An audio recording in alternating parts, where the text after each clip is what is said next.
전국의 주택시장이 예년보다 이른 동면에 들어갔습니다. 이런 침체장은 내년 봄까지 이어질 것으로 전망됩니다. 캐나다 부동산협회에 따르면 지난달 전국 주택시장은 거래가 둔화되면서 거래 건수가 한 달 전보다 5.6% 줄었습니다. 보통 10월이 성수기는 아니지만 올해 유독 거래가 줄면서 코로나 이전과 비교하면 무려 17% 낮은 수준입니다. 신규 매물 역시 3월 이후 처음으로 감소했습니다. 높은 금리 탓입니다. 이제 11월이지만 많은 구매 예정자들이 못 산다며 이미 시장을 떠났고 판매자 역시 안 판다며 버티기에 들어가면서 이런 동면 상태가 내년 봄까지 이어질 걸로 협회는 예상했습니다. 거래 둔화는 전국 주요 도시에서 골고루 나타났습니다. 브리티시 컬럼비아주 빅토리아 13%, 밴쿠버 10%, 온타리오 오타와 11%, 토론토 5%, 엘버타주 캘거리 9%, 퀘벡주 몬트리올도 10% 감소했습니다. 이처럼 거래는 줄었지만 평균 집값은 보합세를 유지했습니다.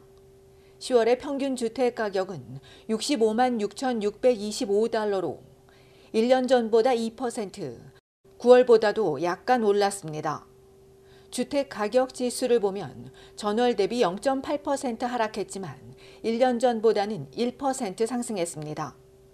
지난달 집값은 특히 온타리오주에서 주로 떨어졌고 BC주 일부 지역도 하락했습니다. TD은행 전문가는 향후 몇 달 동안 온주와 BC주의 집값이 더 떨어질 것이라며 이로 인해 전국의 집값도 내려갈 것이라고 전망했습니다. 이 전문가는 특히 온주와 BC주는 구매자에게 유리한 시장으로 전환됐다고 덧붙였습니다. 이에 반해 엘버타주 캘거리는 인구 유입이 증가하면서 주택 시장이 계속 뜨겁습니다. 캘거리의 평균 집값은 지난해보다 9% 상승해 사상 최고치를 기록했습니다. 이외 대서양 지역도 인구 유입이 늘면서 집값이 오르고 있습니다.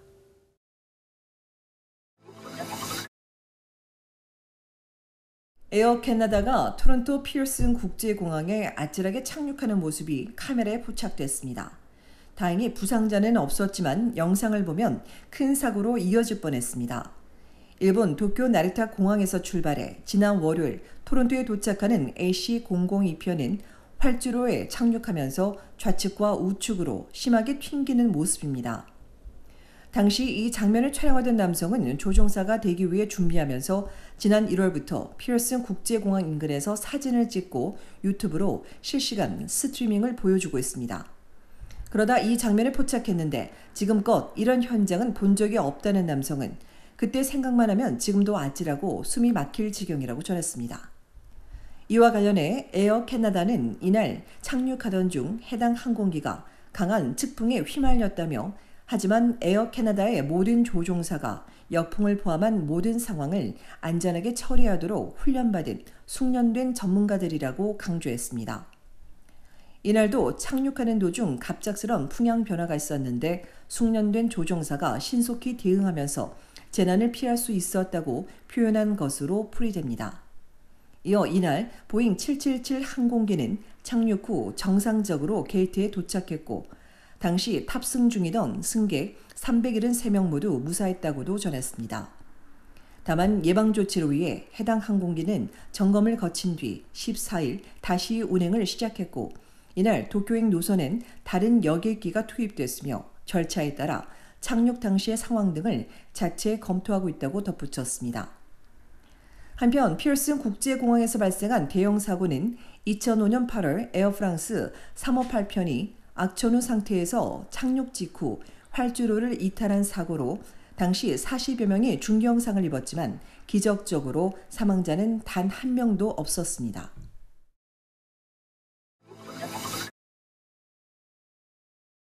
온타리오주 토론토가 전국에서 가장 외로운 도시 중 하나로 꼽혔습니다. 가족이나 지인과의 관계 단절로 외로움이 커지면서 알코올 중독과 불안, 우울증은 늘고 있고 반대로 삶의 질은 떨어지고 있습니다. 삶의 질을 추적해온 토론토 재단은 사람들 간의 상호작용이나 자원봉사 활동이 감소하면서 지역사회와 멀어지고 있고 또 친구도 줄고 있다고 지적했습니다. 토론토에 6명 이상의 친한 친구가 있다는 수가 2013년에서 2018년 사이 20% 줄었는데 2018년부터 2020년엔 무려 28%나 감소했습니다. 가까운 친척이 6명 이상 되는지에 대해서도 이전엔 11%만 감소했지만 최근엔 감소 비율이 32%로 증가했습니다. 시간이 갈수록 친한 친구는 줄고 친척과도 멀어지고 있는 겁니다. 이 때문에 토론토 성인의 37%가 일주일에 3, 4일은 외로움을 느끼고 있는 것으로 나타났습니다.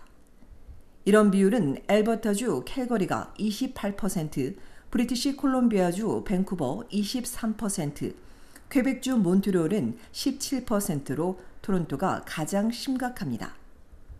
이런 데는 코로나 여파도 있겠지만 불안을 가중시키는 여러 위기 요인들이 복합적으로 작용하고 있다는 재단은 더 나아가 사교 활동보다 온라인 활동이 더 증가하다 보니 관계 단절이 증가하고 있다며 봉쇄가 끝나면 예전으로 돌아갈 것으로 기대했지만 상황은 더 악화되고 있다고 지적했습니다. 성인뿐 아니라 학생들의 외로움도 증가하고 있습니다. 캐나다 학생의 외로움은 팬데믹 이전부터 시작돼 2012년에서 2018년 사이에만 18%에서 35%로 거의 2배 증가했습니다. 스마트폰 접속률과 인터넷 사용률이 높은 국가일수록 이 수치는 더 올라갑니다.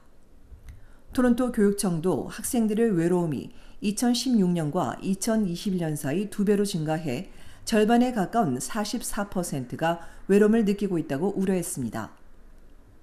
한 청소년 단체는 코로나가 생활 방식을 바꿀 만큼 오래 지속되면서 여럿이 아닌 혼자 있는 시간과 스스로 학습하는 데 익숙해졌기 때문이라고 지적했습니다.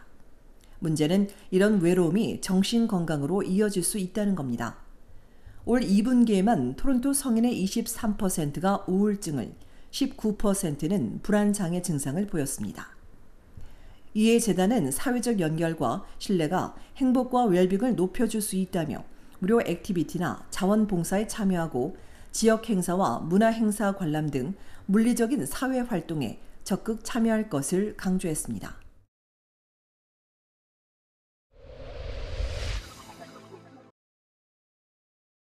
온타리오주 놀속에서 가족들을 차로 들이받아 숨지게 한 혐의로 노인 남성 운전자가 입건됐습니다.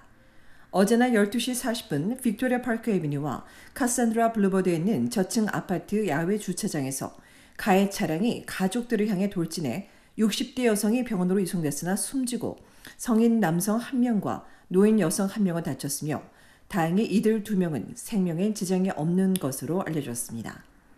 현장에서 가해 운전자를 체포한 경찰은 이 남성이 고의적으로 가족인 피해자들을 향해 차를 돌진했다며 남성을 상대로 범행 동기 등을 파악하고 있으며 지금까지 조사에서 가해자와 피해자가 가족 관계인 것으로 확인됐는데 정확히 어떤 사이인지는 더 알아봐야 한다고 전했습니다.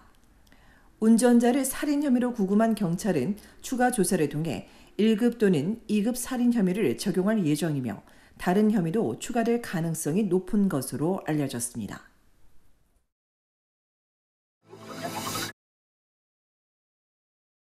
온타리오주 광역 토론토에서 사건 사고가 끊이지 않고 있습니다.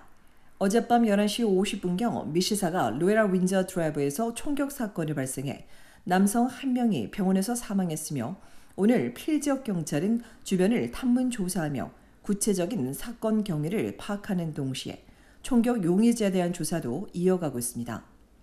토론토 경찰은 지난달 27일 2호선 지하철에서 휴대전화를 훔치려다 미수에 그친 사건의 용의자 3명을 공개 수배했습니다.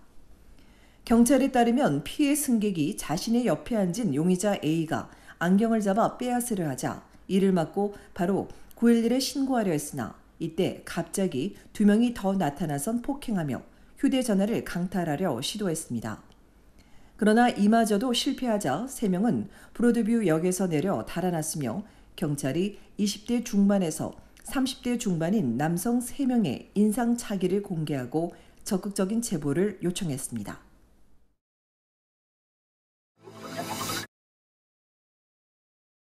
온타리오주 토론토 시민 10명 중 1명이 푸드뱅크에 의존할 정도로 심각한 것으로 나왔습니다. 토론토 푸드뱅크에 따르면 지난해 4월부터 올해 3월까지 1년 동안 푸드뱅크를 방문한 주민은 250만여 명에 달해 전년 같은 기간보다 51% 늘었으며 올해 말까지 이 숫자가 300만 명을 넘어설 것으로 예상되고 있습니다. 캐나다에서 가장 큰 도시인 토론토에서 10명 중 1명꼴로 푸드뱅크에 의존하는 건 심각한 위기 상태로 실제 이용자는 이보다 더 많을 수 있다고 강조한 기관은 이는 완전한 정책 실패라며 지자체들과 주 정부가 시급히 재원을 마련하는 등 적극적인 지원에 나서야 한다고 촉구했습니다. 이어 서민용 주택 공급을 더 빠른 속도로 확대해야 한다고 제안한 가운데 브램튼의 한 푸드뱅크 측은 최근 푸드뱅크를 악용하는 사례가 많아지고 있다고 지적하며 노인이나 장애인, 난민들을 돕기 위해 유학생 등은 1년 동안 푸드뱅크 이용을 금지한다고 밝히기도 했습니다.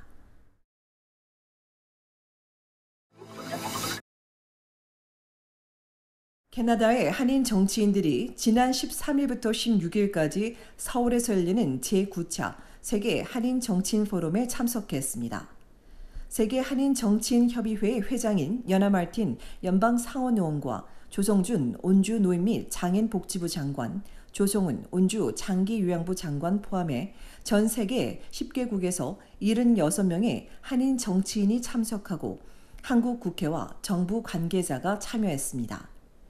교육과 정치, 경제 등 분야별 협력과 활성화를 위한 한인 정치인의 역할을 주제로 한 포럼에서 한인 정치인의 정치적 신장을 위한 도전과 실질적 방안에 대해 폭넓은 의견이 교환됐으며 이외에 다문화주의 등에 대한 강연과 산업 시찰, 문화 탐방 등 모국 체험 행사 등이 마련됐습니다.